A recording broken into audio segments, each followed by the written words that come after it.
नमस्कार दोस्तों, मैं विभा यादव। आज हम माँ दुर्गा के दूसरे नवरात्रे पर माँ दुर्गा के दूसरा स्वरूप ब्रह्मचारिणी की कथा लेकर आए हैं।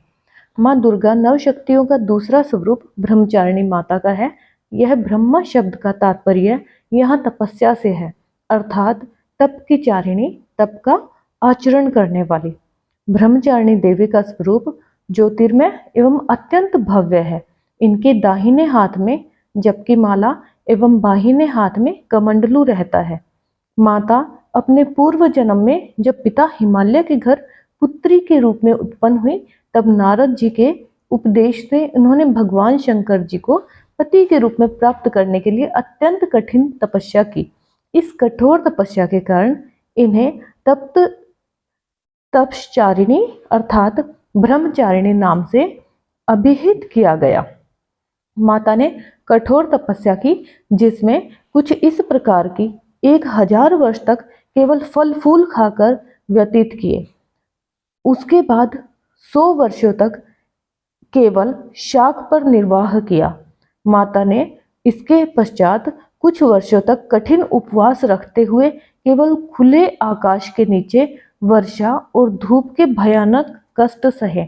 तत्पश्चात इन्होंने अगले 3000 वर्षों तक जमीन पर टूटकर गिरे हुए बेलपत्रों को खाकर भगवान शंकर की आराधना की। इसके बाद माता ने कई हजार वर्षों तक निर्जला और निराहार रहकर तपस्या की। पत्तों और पर्णों को भी खाना छोड़ दिया।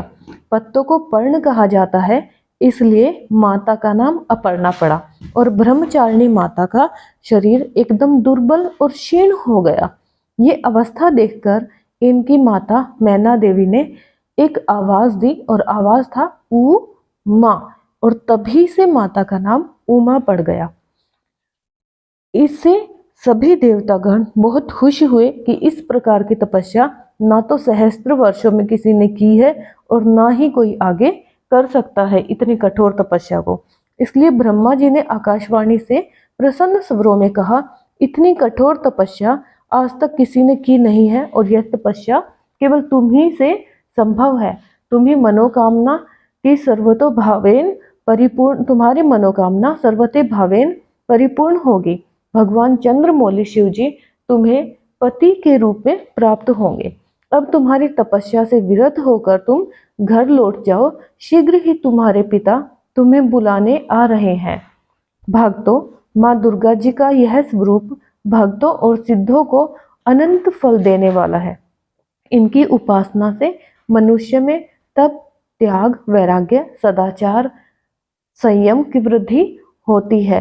माँ ब्रह्मचारिणी की कृपा से सर्वत्र सिद्धि और विजय की प्राप्ति होती है।